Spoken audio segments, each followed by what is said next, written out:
إن الحمد لله نحمده ونستعينه ونستغفره ونؤمن به ونتوكل عليه ونعوذ بالله من شرور أنفسنا ومن سيئات أعمالنا من يهده الله فلا مضل له ومن يضلله فلا هادي له أشهد أن لا إله إلا الله وحده لا شريك له وأشهد أن سيدنا ونبينا وحبيبنا وشفيعنا ومولانا محمدا عبده ورسوله صلى الله عليه وعلى آله وصحبه وسلم أما بعد فقد قال الله تبارك وتعالى بعد أعوذ بالله من الشيطان الرجيم بسم الله الرحمن الرحيم هذا كتابنا ينطق عليكم بالحق إنا كنا نستنسخ ما كنتم تعملون صدق الله العلي العظيم. அல்லாஹ்வின் நல்லடியார்களே, அன்பு சகோதர நண்பர்களே, பெரியவர்களே, அல்லாஹுவை பயந்து அஞ்சி தக்குவா செய்து அவனால் ஏவப்பட்ட ஏவல்களை எல்லாம் எடுத்து நடக்கும்படியாகவும் வேண்டாம் என்று சொல்லப்பட்ட விளக்கப்பட்ட அத்துணை வகையான பாவங்களை விட்டும் முற்று முழுதாக தன்னை பாதுகாத்து விலகி நடந்து கொள்ளும்படியாக முதலாவதாக எனக்கும் அப்பால் உங்களுக்கும் ஞாபகமூட்டிக் கொள்கின்றேன், வசியத்தும் செய்து கொள்கின்றேன், அன்பு கட்டளையும் பிறப்பித்துக் கொள்கின்றேன். அன்புக்குரிய இஸ்லாமிய சகோதரர்களே, பெரியவர்களே, நண்பர்களே, ரபியுல் அவ்வல் மாதத்தினுடைய கடைசி பகுதியில் இருந்து கொண்டிருக்கின்றோம். இன்று ரபியுல் அவ்வல் மாதத்தினுடைய 29வது பிறை, வசந்தத்தின் மாதம். ஹதரத் ரசூலுல்லாஹி ஸல்லல்லாஹு அலைஹி வஸல்லம் அவர்களை பற்றி அதிகமாக பேசின மாதம், அவர்களை பற்றி பல வகையான பாடங்களை படித்துக் கொண்ட மாதம், அவர்களுடைய வாழ்க்கையில் பிறப்பு முதல் இறப்பு வரையில் எப்படி வாழ வேண்டும் என்பதற்கு ஒரு வழிகாட்டியாக வாழ்ந்துவிட்டு மறைந்தவர்கள். அப்படிப்பட்ட பல 100 பாடங்களை வாழ்க்கையில் படித்திருக்கின்றோம். அவைகளை எல்லாம் எடுத்து நடப்பதற்கு இறைவன் நம் அனைவருக்கும் துணை புரிய வேண்டும். கடந்த காலங்களில் உலகையே ஆட்டி படைத்துக் கொண்டிருந்த இந்த அனர்த்தம், இந்த கொரோனாவுடைய காலம் ஓரளவு ஒரு கட்டுப்பாட்டுக்கு கொண்டு வரப்பட்டு அல்லாஹுடைய பேருதவியினால் அது எங்களை விட்டும் நகர்ந்து கொண்டிருக்கிறது, இல்லாமலாகிக் கொண்டிருக்கிறது என்ற செய்தியை மக்களுடைய நடவடிக்கைகளினூடாக நாங்கள் பார்த்து கொண்டிருக்கின்றோம். ஆனாலும் சுகாதார அதிகாரிகளும் பொறுப்புதாரிகளும் அரசியல் பிரமுகர்களும் எங்களுக்கு பல வகையான வழிகாட்டல்களை தந்திருக்கிறார்கள். நாங்கள் எப்படி நடந்து கொள்ள வேண்டும், தனிப்பட்ட வாழ்க்கையாக இருக்கலாம், கூட்டு வாழ்க்கையாக இருக்கலாம், பள்ளி வாழ்க்கையாக இருக்கலாம், வியாபார வர்த்தக நடவடிக்கைகளாக இருக்கலாம், பாடசாலைகளுக்கு குழந்தைகளை அனுப்பி வைப்பதாக இருக்கலாம். எந்தெந்த கட்டங்களில் எப்படி நாங்கள் நடந்து கொள்ள வேண்டும், எப்படிப்பட்ட இடைவெளிகளை நாங்கள் பேண வேண்டும், எப்படிப்பட்ட முகக்கவசங்களை அணிந்து கொள்ள வேண்டும், எப்படிப்பட்ட சுகாதார சுத்தமான நடைமுறைகளை நாங்கள் கடைபிடிக்க வேண்டும் என்று சொல்லி பல வகையான நடைமுறைகளை பல வகையான வழிகாட்டல்களை எங்களுக்கு தந்திருக்கிறார்கள். இந்த நாட்டு பிரஜை என்ற அடிப்படையில் அந்த கட்டளைகள், அந்த வழிகாட்டல்கள் அனைத்துக்கும் நாங்கள் முற்று முழுதாக வழிபட்டு அவர்கள் எங்களுக்கு தந்திருக்கக்கூடிய வழிகாட்டல்கள் அனைத்தும் அவர்களுக்காக வேண்டி அல்ல, எங்களுக்காக வேண்டி எங்களுடைய உயிரையும் எங்களுடைய ஆரோக்கியமான வாழ்வையும் எங்களை சூழ இருக்கக்கூடிய ஆரோக்கியமான வாழ்வையும் பாதுகாப்பது எங்களுடைய கையில் இருக்கிறது என்று சொல்லக்கூடிய ஒரு துணைப்பொருளைத்தான் அவைகள் எங்களுக்கு தரப்பட்டிருக்கிறது. எனவே அவைகள் அனைத்தையும் முற்று முழுதாக எடுத்து நடப்பது எங்களுடைய ஒரு கடமையாக இருந்து கொண்டிருக்கிறது என்பதையும் ஞாபகப்படுத்திக் கொண்டு, அன்புக்குரிய நண்பர்களே, சகோதரர்களே, வந்துவிட்டு போனது கொரோனா என்று சொன்னாலும் கூட அது எங்களை விட்டும் அப்படியே போய்விடவில்லை. எங்களுடன் வாழ்ந்து கொண்டிருந்த பல 100 நண்பர்களையும் பல 100 குடும்ப உறவுகளையும் பல 100 உறவினர்களையும் சொந்தங்களையும் எங்களை விட்டும் காவிக்கொண்டு போய்விட்டது. இன்னமும் தான் ஜனாசாக்கள் விழுந்து கொண்டுதான் இருக்கிறது, இன்னமும் தான் அடக்கம் செய்யப்பட்டு கொண்டுதான் இருக்கிறார்கள். எனவே அன்புக்குரிய நண்பர்களே, சகோதரர்களே, யாரெல்லாம் எங்களை விட்டும் பிரிந்து விட்டார்களோ, இறையடி சேர்ந்து விட்டார்களோ, மண்ணறையில் வாழ்ந்து கொண்டிருக்கிறார்களோ, அவர்கள் அனைவர்களுடைய மண்ணறைகளையும் அல்லாஹ் சுப்ஹானஹு தஆலா சுவனத்தின் பூங்காவாக ஆக்கி வைக்க வேண்டும். அவர்களுக்கு ஈருலக வாழ்வினுடைய வெற்றியையும் நசீபாக்க வேண்டும் என்று கேட்டுக்கொண்டு, அவர்கள் விட்டு போயிருக்கக்கூடிய சொத்துக்கள் அவருடைய குழந்தைகளாக இருக்கலாம், அவருடைய மனைவி மக்களாக இருக்கலாம், அவருடைய பெற்றோர்களாக இருக்கலாம், அவர்களை பராமரித்துக் கொள்வது, அவர்களுடைய தனிமையை போக்கி வைப்பது, அவர்களுடைய கஷ்டங்களில் உதவியாக இருப்பது என்பதெல்லாம் ஒரு சமூகத்தினுடைய பொறுப்பாக இருந்து கொண்டிருக்கிறது, சமூக கடமையாக இருந்து கொண்டிருக்கிறது. அதனால் தான் அல்லாஹ் சுப்ஹானஹு தஆலா குர்ஆன் ஷரீஃபில் யுத்தங்கள் நடந்து முடிந்த சந்தர்ப்பங்களில் எல்லாம் அனாதைகளை பற்றி அதிகமாக அல்லாஹ் கதைப்பான். ஏனென்றால் யுத்த களத்தில் யுத்தங்களுக்காக வேண்டி போய்விட்டு வரும்பொழுது சஹாபாக்கள் போனவர்கள் 1000 என்று சொன்னால் திரும்பி வரும்பொழுது 1000 திரும்பி வருவது கிடையாது. பல நூறு பேரை இழந்திருப்பார்கள், பல நூறு பேர் மௌத்தாகி இருப்பார்கள். உஹது போர்க்களத்தில் 70 பேர் ஷஹீதாகி விட்டார்கள், பத்ர் போர்க்களத்தில் 14 பேர் ஷஹீதாகி விட்டார்கள். இதே போன்று இன்னும் பல யுத்தங்களில் பல நூறு சஹாபாக்கள் இறையடி சேர்ந்தார்கள். அவர்கள் இறையடி சேர்ந்ததற்கு பிறகு அல்லாஹ் சுப்ஹானஹு தஆலாவிடமிருந்து இறங்கின ஆயத்துக்களை பார்க்கும் பொழுது அவருடைய குடும்பத்தை, அவருடைய உறவுகளை, அவர்களுடைய குழந்தைகளை நீங்கள் எப்படி பராமரித்துக் கொள்ள வேண்டும், அவருடைய சொத்துக்களை நீங்கள் எப்படி பாதுகாக்க வேண்டும் என்று சொல்லக்கூடிய விடயங்கள் குர்ஆனில் வழிகாட்டல்களாக தரப்பட்டிருக்கிறது. ஹதீஸ்களிலே வந்திருக்கிறது. புகாரி ஷரீஃபில் உட்பட பல ஹதீஸ் கிரந்தங்களில் பதிவாக இருக்கக்கூடிய ஹதீஸ் தான், ஒரு சஹாபி சஅத் இப்னு ரபீஅ ரலியல்லாஹு தஆலா அன்ஹு அவர்கள் வஃபாத்தாகி விட்டார்கள், ஷஹீதாகி விட்டார்கள் உஹது போர்க்களத்தில். அந்த அவர்கள் ஷஹீதான செய்தி கேள்விப்பட்டதுமே அவருடைய தம்பி வீட்டுக்கு வந்தார், சொத்துக்களை எல்லாம் எடுத்துக்கொண்டார், உடைமைகளை எல்லாம் சொந்தமாக்கிக் கொண்டார். அவர் எதையுமே விட்டு வைக்கவில்லை. அவருடைய மனைவி என்ன செய்வது என்று தெரியாமல் ஹஜ்ரத் ரசூலுல்லாஹி ஸல்லல்லாஹு அலைஹி வஸல்லமுடைய சபைக்கு போய் நடந்தவைகளை மிக சுருக்கமாக சொல்ல வேண்டிய முறையில் சொன்னார்கள். இன்ன சஅத் இப்னு ரபீஅ கத் மாத், சஅத் இப்னு ரபீஅ என்று சொல்லக்கூடிய என்னுடைய கணவர் மௌத்தாகி விட்டார். அவர் மௌத்தாகும் பொழுது 2 குழந்தைகளையும் விட்டு சென்று விட்டார், 2 பெண் குழந்தைகளை. இந்த 2 பெண் குழந்தைகளையும் பணம் இல்லாமல் இவர்களை நிக்காக செய்து கொடுக்க முடியாது. இவர்களை நிக்காக செய்து கொடுப்பதற்கு கை நிறைய பணம் தேவைப்படுகிறது. ஆனாலும் அவர் விட்டு போன உடைமைகளை எல்லாம், சொத்துக்களை எல்லாம் அவருடைய சகோதரர் வந்து அப்படி ஆக்கிரமித்துக் கொண்டு போய்விட்டார் என்று சொன்ன சந்தர்ப்பத்தில் ஸல்லல்லாஹு அலைஹி வஸல்லம் மௌனம் காத்தார்கள். என்ன சொல்லுவது என்று தெரியவில்லை. ஏனென்று சொன்னால் ஜாஹிலியா காலத்து பழக்க வழக்கம், ஒருவர் மௌத்தாகிவிட்டால் அவருடைய உடைமைகளையும் சொத்துக்களையும் அவர் விட்டு போனவைகளை எல்லாம் அவருடைய குடும்ப அங்கத்தவர்கள் வந்து அப்படி ஆக்கிரமித்து விடுவார்கள், பறிமுதல் செய்து விடுவார்கள். அப்படிப்பட்ட ஒரு நிகழ்வாக இந்த நிகழ்வு இருந்தது இஸ்லாத்தில். அந்த நேரத்தில் தான் ஸல்லல்லாஹு அலைஹி வஸல்லம் வானலோகத்திலிருந்து வஹ்யை எதிர்பார்த்து நின்றார்கள்.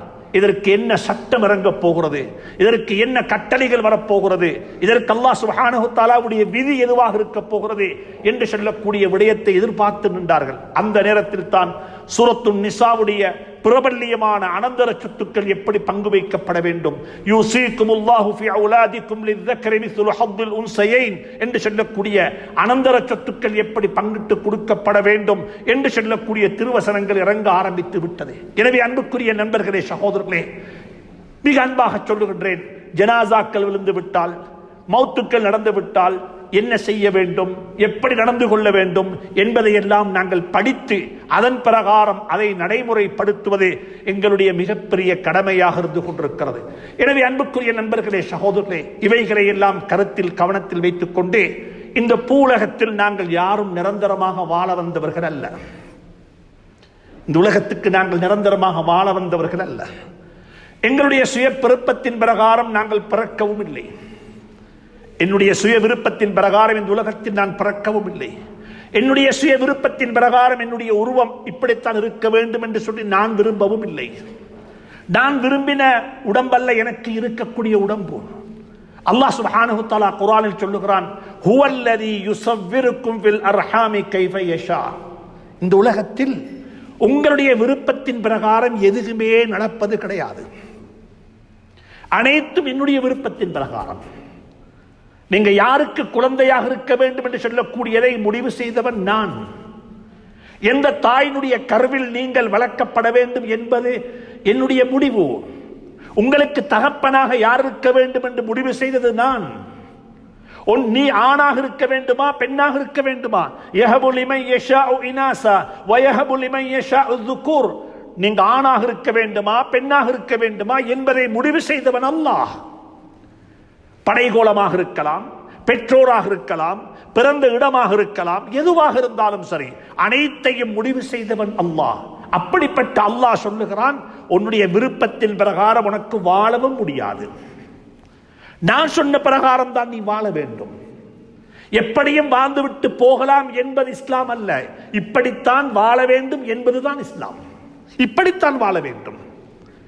ஏழையாக இருந்தால் எப்படி வாழ வேண்டும், பணக்காரனாக இருந்தால் எப்படி வாழ வேண்டும், நோயாளியாக இருந்தால் எப்படி வாழ வேண்டும், ஆரோக்கியமாக இருக்கிறோம் என்றால் எப்படி வாழ வேண்டும். சுப்ஹானல்லாஹ். பெற்றோருக்கு வழிகாட்டல் இருக்கிறது, இப்படித்தான் பெற்றோர்கள் நடந்து கொள்ள வேண்டும். குழந்தைகளுக்கு வழிகாட்டப்பட்டிருக்கிறது, இப்படித்தான் குழந்தைகள் வாழ வேண்டும். எப்படியும் வாழ்ந்துவிட்டு போவதற்கு பெயர் இஸ்லாம் அல்ல, இப்படித்தான் வாழ வேண்டும் என்பதற்கு பெயர் இஸ்லாம். எங்களுக்கு வாழ்க்கைக்கு ஒரு வழிகாட்ட தரப்பட்டிருக்கிறது. வெறுமனே வழிகாட்டலை மட்டும் தந்துவிட்டு அல்லாஹ் நிப்பாட்டவில்லை. எங்களை கண்காணித்துக் கொண்டிருக்கிறான், எங்களை பார்த்து கொண்டிருக்கிறான். எங்களுடைய கர்மங்கள் அனைத்தும் பதிவு செய்யப்பட்டுக் கொண்டிருக்கிறது. நாங்கள் செய்யக்கூடியவைகள் அனைத்தையும் அல்லாஹ் கேட்டுக் கொண்டிருக்கிறான், பார்த்துக் கொண்டிருக்கிறான். நாங்கள் ஒவ்வொரு நாளும் ஓதக்கூடிய சூரத்துல் வாக்கியா, சூரத்துல் முல்க் அல்லாஹ் சொல்லுகிறான், வஅஸிர்ரு கௌலக்கும் அவிஜ்ஹரு பிஹி இன்னஹு அலீமுன் பிதாத்திஸ் சுதூர். வஅஸிர்ரு கௌலக்கும், நீங்க காதோட வாயை சேர்த்து ரகசியம் பேசுங்கள்.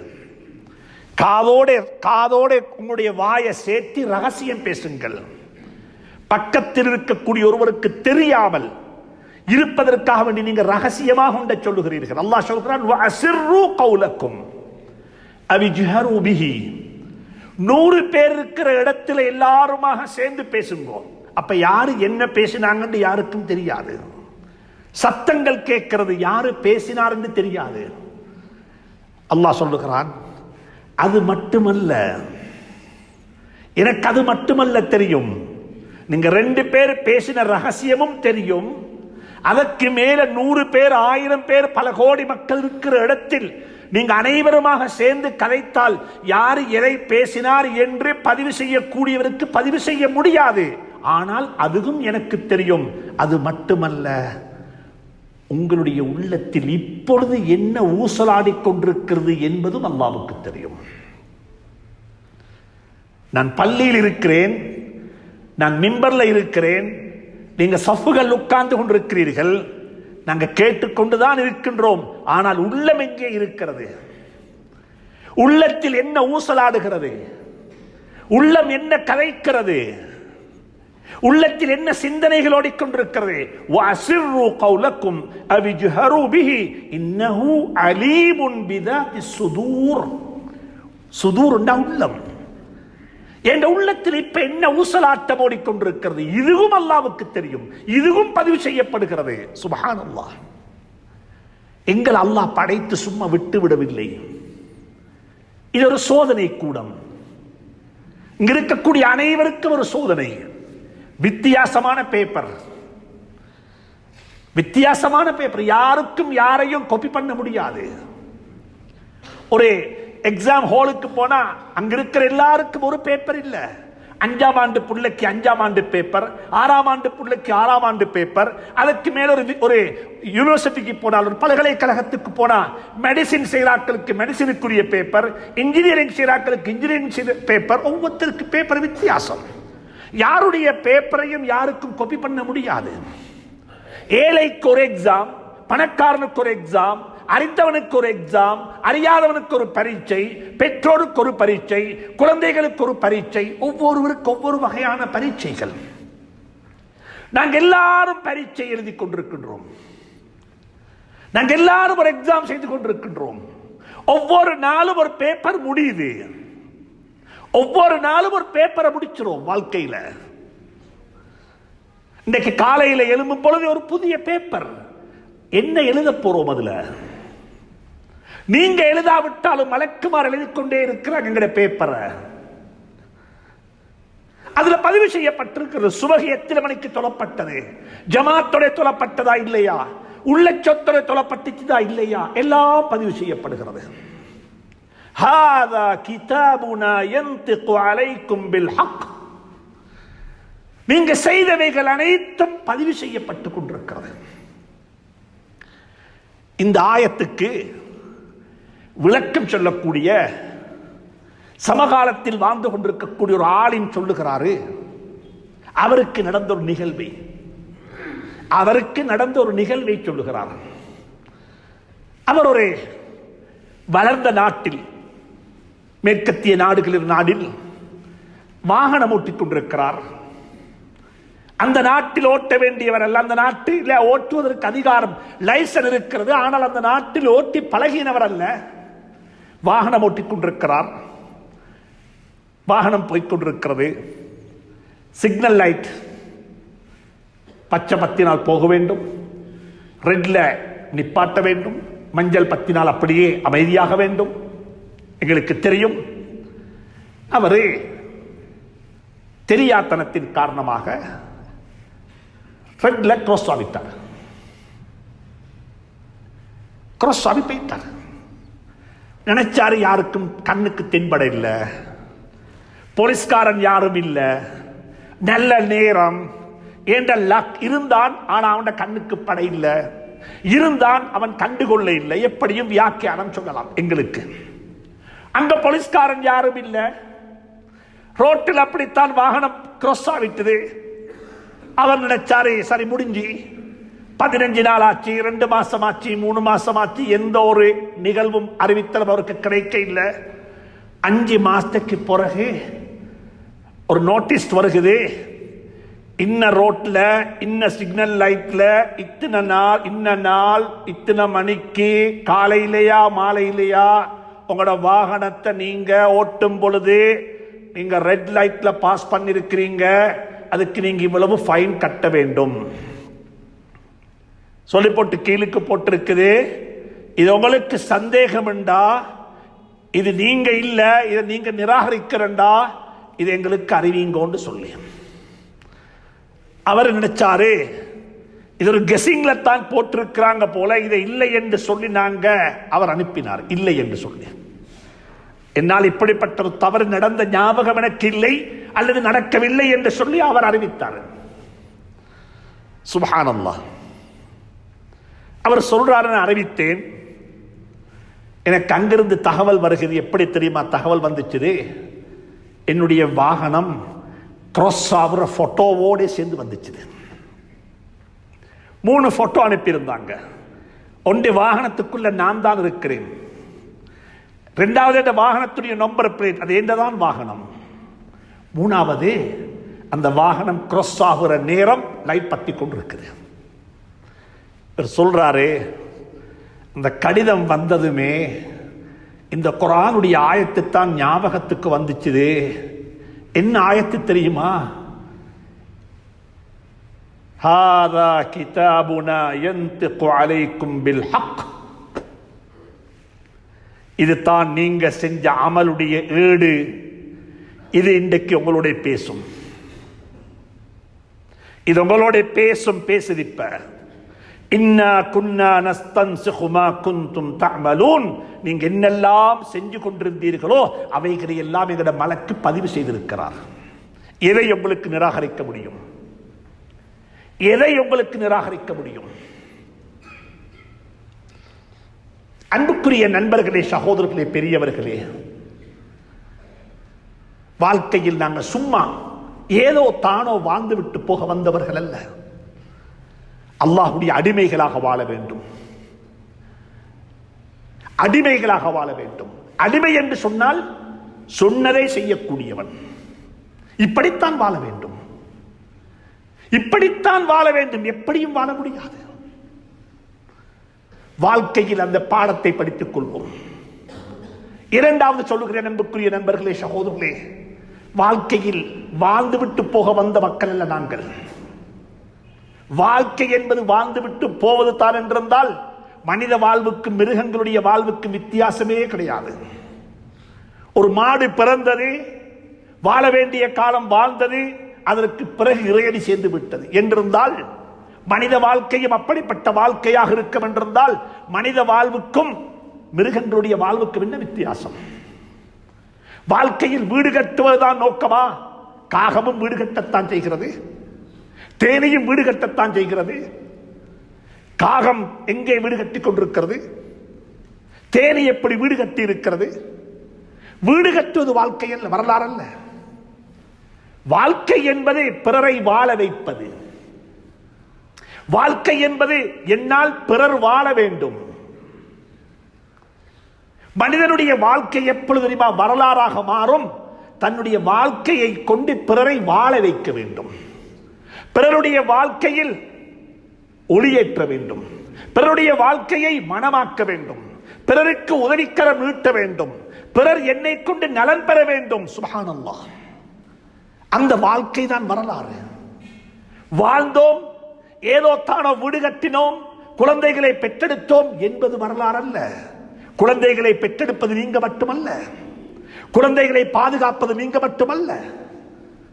நாய் இருக்கிறது, நாய் குட்டி ஈண்டதுக்கு பிறகு குட்டி போட்ட நாய் என்று சொல்லுவோம். அந்த நாய்க்கு பக்கத்தில் போக பார்ப்போம், உங்களுக்கு போக முடியாது. அது ரோட்டில் உள்ள நாயாக இருந்தாலும் சரி, அது பாயும், அது கடிக்கும், அது குலைக்கும். ஏன்? குழந்தைகளை பாதுகாக்க வேண்டும். குழந்தைகளை பாதுகாப்பது, குழந்தைகளுக்கு உணவளிப்பது என்பது மனிதன் மட்டுமல்ல, மிருகங்களும் செய்யத்தான் செய்கிறது. ஆனால் ஞாபகத்தில் வைத்துக் கொள்ளுங்கள், மனித வாழ்வினுடைய வித்தியாசம் என்ன தெரியுமா? பிறருக்கு உதவி செய்ய வேண்டும், பிறரை வாழ வைக்க வேண்டும், பிறருடைய கண்ணீரை துடைக்க வேண்டும், பிறரை சந்தோஷப்படுத்த வேண்டும். அத்தபஸ்ஸுமுக ஃபீ வஜ்ஹி அகீக ஸதகா சொன்னாங்க ஸல்லல்லாஹு அலைஹி வஸல்லம். சொன்னாங்க ஸல்லல்லாஹு அலைஹி வஸல்லம், தபஸ்ஸுமுக ஃபீ வஜ்ஹி அகீக ஸதகா. தர்மம் செய்வது என்பது பணத்தை கொடுப்பது மட்டுமல்ல. தர்மம் செய்வது என்பது பணத்தை கொடுப்பது மட்டுமல்ல, ஒருவரை பாராட்டி விடுவதும் தர்மம். ஒருவரை பாராட்டி விடுவதும் தர்மம். பள்ளிவாசலை ஒரு சமூகம் நிர்வகித்துக் கொண்டிருக்கிறதா? குறைகளை கண்டு சுட்டிக்காட்டுவதை விடவும் அவர்கள் செய்யக்கூடிய நலவுகளை பாராட்டி தட்டிக் கொடுப்பது மிச்சம் நல்லம். பாடசாலை வளாகத்தை, பாடசாலை சமூகத்தை குறைகளை சுட்டிக்காட்டுவதை விடவும் அவர்களை தட்டி கொடுத்து பாராட்டுவது மிச்சம் நல்லம். வீட்டுக்கு வெளியில வந்தோம், ஒரு சகோதரை சந்தித்தோம், கடுகடுத்த முகத்துடன் அவரை பார்த்தால் அவருடைய மனது எவ்வளவு புண்படும். சொன்னாங்க ஸல்லல்லாஹு அலைஹி வஸல்லம், உனக்கு தெரியாத ஒருவர், உனக்கு தெரியாத ஒருவர், தபஸ்ஸுமுக ஃபீ வஜ்ஹி அகீக, உன்னுடைய சகோதரனுடைய முகத்தில் புன்னுகை புகுப்பது. இந்த ஹதீஸை கொஞ்சம் படிங்கோ. தபஸ்ஸுமுக ஃபீ வஜ்ஹி அகீகல் முஸ்லிம் என்ற ஹதீஸ்ல இல்ல. உன்னுடைய முஸ்லிமான சகோதரனுடைய முகத்தில் சிரிப்பது என்று சொல்லி ஸல்லல்லாஹு அலைஹி வஸல்லம் சொல்ல இல்ல. தபஸ்ஸுமுக ஃபீ வஜ்ஹி அகீக, உன்னுடைய சகோதரனுடைய முகத்தில் புன்னுகை புகுப்பது. யாருங்க சகோதரன்? யாரு சகோதரன்? இந்த நாட்டில் வாழக்கூடிய 20 லட்சம் 2 கோடி மக்களும் எங்களுக்கு சகோதரர்கள். எங்களுக்கு சகோதரர்கள். பிரதேசவாத சகோதரம், பிரதேசத்தை சேர்ந்தவர்கள், ஒரே ஊர்ல வாழக்கூடியவர்கள், ஒரே பிரதேசத்தை நாங்கள் அடையாளமாக கொண்டவர்கள். எங்களுக்கு அப்படிப்பட்ட ஒரு அறிமுகம் இருக்கிறது. குர்ஆன் அதை பற்றி கதைத்திருக்கிறது பல இடங்களில். சொன்னாங்க ஸல்லல்லாஹு அலைஹி வஸல்லம், கையில் இருக்கிறதை கொடுப்பது மட்டுமல்லப்பா, உன்னை வாயால சிரிக்கேலுமா சிரித்து விடு, சிரித்து விடு, சிரித்து ஒருவரை சந்தோஷப்படுத்து, அதுவும் நீ செய்யக்கூடிய தர்மம், சதகா என்று சொன்னார்கள்.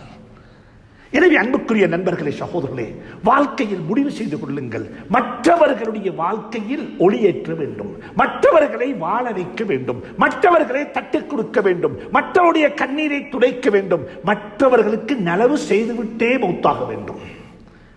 அல்லாமா இப்னுல் கையிம் ரஹ்மத்துல்லாஹி அலைஹி ஹிஜ்ரி 600ஆம் ஆண்டுகளில் வாழ்ந்த ஒரு மிகப்பெரிய மார்க்க அறிஞர். அவர் ஸல்லல்லாஹு அலைஹி வஸல்லம் அவர்களை பற்றி சொல்லும்போது இப்படி சொல்லுகிறார்கள், ஆச்சரியமாக சொல்லுகிறார்கள். ஸல்லல்லாஹு அலைஹி வஸல்லம் அவர்கள் தர்மம் செய்துவிட்டால் எப்படி தெரியுமா இருப்பார்கள்? ஒருவர் ஒரு தேவைக்காக வேண்டி யாசகம் கேட்டு வந்தார். ஒரு தேவைக்காக வேண்டி உங்களிடத்தில் வந்து ஒரு தேவையை கேட்டார். மகளுடைய கல்யாணத்துக்கு உதவி செய்யுங்கள், ஒரு ஹார்ட் பேஷனாக இருக்கிறேன், சர்ஜரிக்கு உதவி செய்யுங்கள், ஒரு கிட்னி பேஷனாக இருக்கிறேன், என்ற கிட்னியை கொஞ்சம் மாற்றிக்கொள்ளோடும், அதுக்கு உதவி செய்யுங்கள், என்ற கண் ரெண்டும் பார்வை குறைந்திருக்கிறது, வைத்தியர்கள் சொல்லுகிறார்கள் கண்ணை மாற்ற வேண்டும் என்று, அதற்கு உதவி செய்யுங்கள். எனக்கு இருக்கிறது ஒரே ஒரு மகன், அவனை நம்பித்தான் வாழ்ந்து கொண்டிருக்கிற அவன் என்னுடைய குடும்பத்துடைய சுமையை குடும்பத்துக்கு உதவி செய்வான், குடும்பத்து பொறுப்பை சுமந்து கொள்வான் என்று நினைத்துத்தான் அவனை வளர்த்தேன். ஆனால் ஒரு ஆக்சிடென்ட்ல அவருடைய 2 காலும் போய்விட்டது. இப்ப அவருக்கு ஒரு கால் போட்டுக்கொள்ள வேண்டும். இப்படியெல்லாம் கேட்பார்கள், இப்படியெல்லாம் கேட்பார்கள், ஒவ்வொரு நாளும் கேட்பார்கள். வாட்ஸ்அப்ல வந்து கொண்டே இருக்கும். நினைத்துக் கொள்ளுங்கள், அல்லாஹ் எனக்கு சந்தர்ப்பம் தருகிறான், அல்லாஹ் எனக்கு அவகாசம் தருகிறான், அல்லாஹ் எனக்கு அவகாசம் தருகிறான் பிறருக்கு உதவி செய்வதற்கு. என்னால் என்ன செய்ய முடியும்? ஒரு கணம் உள்ளத்தில் கையை வச்சு கேட்டு பாருங்கள். இன்றைக்கு அவருடைய கிட்னி தான் போய்விட்டது, ஆனால் அவருக்கு தெரியாது என்னுடைய கிட்னியை ஒரு நாளைக்கு போய்விட்டால் எனக்கு என்ன நடக்கும், எனக்கு என்ன நடக்கும்? அன்புக்குரியவர்களே, சகோதரர்களே, பெரியவர்களே, அல்லாமா இப்னுல் கய்யிம் ரஹ்மத்துல்லாஹி அலைஹி சொல்கிறார்கள், தர்மம் செய்வார்கள் ஸல்லல்லாஹு அலைஹி வஸல்லம், செய்துவிட்டு எப்படி தெரியுமா சந்தோஷப்படுவார்கள்? அந்த சந்தோஷத்தை அளக்க முடியாது, மதிப்பீடு செய்ய முடியாது, எண்ணி முடிக்க முடியாது. ஏன் தெரியுமா காரணம்? உதவி பெற்றவனுடைய சந்தோஷம் தற்காலிகமானது, உதவியை வாங்கிக் கொண்டு போனவனுடைய சந்தோஷம் தற்காலிகமானது. அந்த சந்தோஷம் அவனுடைய பிரச்சனை முடிந்ததுமே சந்தோஷமும் முடிந்துவிடும். ஒருத்தருக்கு பைபாஸ் பண்ண வேண்டும், அவருக்கு உதவி செய்தோம், மாஷா அல்லாஹ், அவருக்கு 7 லட்சம் ரூபாய் தேவை, அவருக்கு 8 லட்சம் ரூபாவை கொடுத்து அனுப்பினோம், அவருடைய பைபாஸ் பண்ணப்பட்டு விட்டது, அல்ஹம்துலில்லாஹ், அதோட அவருடைய சந்தோஷம் முடிந்துவிடும். ஆனா இந்த 8 லட்சம் ரூபாய் கொடுத்தாரே, அவருடைய சந்தோஷம் சக்கராத்திலையும் இருக்கும், சக்கராத்திலையும் இருக்கும். சக்கராத்திலையும் மக்கள் கதைப்பார்கள், சக்கராத்திலையும் மக்கள் கதைக்காவிட்டாலும் அந்த சந்தோஷத்தில் நீங்கள் வாழ்ந்து கொண்டிருப்பீர்கள். சொல்லுகிறாங்க இமாம் இப்னுல் கய்யிம் ரஹ்மத்துல்லாஹி அலைஹி, கொடுத்தவனுடைய சந்தோஷம் நிரந்தரமான சந்தோஷம், வாங்கிக் கொண்டு போனவனுடைய சந்தோஷம் தற்காலிகமான சந்தோஷம். கொடுக்கக்கூடிய மக்களாக அல்லாஹ் என்னையும் உங்களையும் ஆக்கி வைப்பானாக, பிறருக்கு நலவு செய்யக்கூடிய மக்களாக ஆக்கி வைப்பானாக. எனவே அன்புக்குரிய நண்பர்களே, சகோதரர்களே, வாழ்க்கை பதிவு செய்யப்பட்டுக் கொண்டே இருக்கிறது. எப்படியும் வாழ்ந்துவிட்டு போகலாம் என்பது இஸ்லாம் அல்ல, இப்படித்தான் வாழ வேண்டும். என்ற மகளுடைய கல்யாணத்தை எப்படியும் செய்யலாம் அல்ல, இப்படித்தான் செய்ய வேண்டும். பள்ளிவாசல் எப்படியும் கட்டலாம் இல்லை, இப்படித்தான் கட்ட வேண்டும். எனக்கு எப்படியும் செலவழிக்கலாம் இல்லை, இப்படித்தான் செலவழிக்க வேண்டும். எந்த அளவுக்கு தெரியுமா? டாய்லெட்டுக்கு போறோம், வெளிவாசலுக்கு போறோம், கழிவறைக்கு போறோம் என்றால் அங்கேயும் எப்படியும் போகலாம், இப்படித்தான் போக வேண்டும், இப்படித்தான் சுத்தம் செய்ய வேண்டும், தண்ணி இப்படித்தான் இருக்க வேண்டும். எப்படியும் வாழ்ந்துவிட்டு போவதற்கு பெயர் இஸ்லாம் அல்ல, இப்படித்தான் வாழ்ந்துவிட்டு போக வேண்டும் என்பது இஸ்லாம். எனவே அல்லாஹ் எங்களை வீணாக படைக்கவில்லை, எங்களை படைத்து எங்களை அவன் பார்த்து கொண்டே இருக்கிறான். எங்களுடைய நடவடிக்கைகள் பதிவு செய்யப்பட்டுக் கொண்டே இருக்கிறது. வாழ்க்கை என்பது வாழ்ந்துவிட்டு போவதற்காக வேண்டி வந்தது வாழ்க்கை அல்ல, பிறரை வாழ வைத்து விட்டு போவதற்காக வேண்டி வந்தது வாழ்க்கை. அல்லாஹ் சுப்ஹானஹு தஆலா என்னையும் உங்களையும் அந்த கூட்டத்தில் ஆக்கி வைப்பானாக, பிறருடைய கண்ணீரை துடைத்த கூட்டத்தில் ஆக்கி வைப்பானாக. மரணப்படுக்கையில் படுத்துக் கொண்டும் சந்தோஷமான நிலையில் உலகத்துக்கு சலாம் சொல்ல அல்லாஹ் துணை புரிவானாக. அல்லாஹ் துணை புரிவானாக. யா அல்லாஹ் வாழ்க்கையை வரலாறாக மாற்றிவிடு யா அல்லாஹ். எங்களை விட்டும் யாரெல்லாம் பிரிந்து போய்விட்டார்களோ, மறைந்து விட்டார்களோ, மண்ணறையில் வாழ்ந்து கொண்டிருக்கிறார்களோ, எங்களுடைய அன்பு பெற்றோர்கள் யா அல்லாஹ், எங்களுக்காக வேண்டி வாழ்ந்தவர்கள் யா அல்லாஹ், அவருடைய கபர்களை பிரகாசமாக்கி வைப்பாயாக. பலருடைய மனைவி மக்கள் யா அல்லாஹ், பலருடைய குழந்தைகள் யா அல்லாஹ், பலருடைய நண்பர்கள் யா அல்லாஹ் எங்களை விட்டு மறைந்து போய்விட்டார்கள் யா அல்லாஹ். அனைவருடைய மண்ணறைகளையும் சூனத்தின் பூங்காக்களாக்கி வைப்பாயாக. எங்களுடைய வாழ்க்கையை மனமாக்கி வைப்பாயாக. நோயில்லாத வாழ்வை நசீபாக்குவாயாக. குறையில்லாத செல்வத்தை நசீபாக்குவாயாக. குறையில்லாத செல்வத்தை நசீபாக்குவாயாக. கடனில்லாத வாழ்க்கையை நசீபாக்குவாயாக. குழந்தைகளை கொண்டு கண் குளிர்ச்சியை நசீபாக்குவாயாக. ஹலாலான ஹாஜத்துகளை தேவைகளை பூர்த்தி தருவாயாக. வாழ்க்கையை மனமாக்கினது போன்றே மௌத்தையும் மனமாக்கி வைப்பாயாக யா அல்லாஹ். அழகான மக்கள் பார்த்து பொறாமப்படக்கூடிய மௌத்தை நசீபாக்குவாயாக. வ ஆகிரு தஅவானா அனில் ஹம்துலில்லாஹி ரப்பில் ஆலமீன்.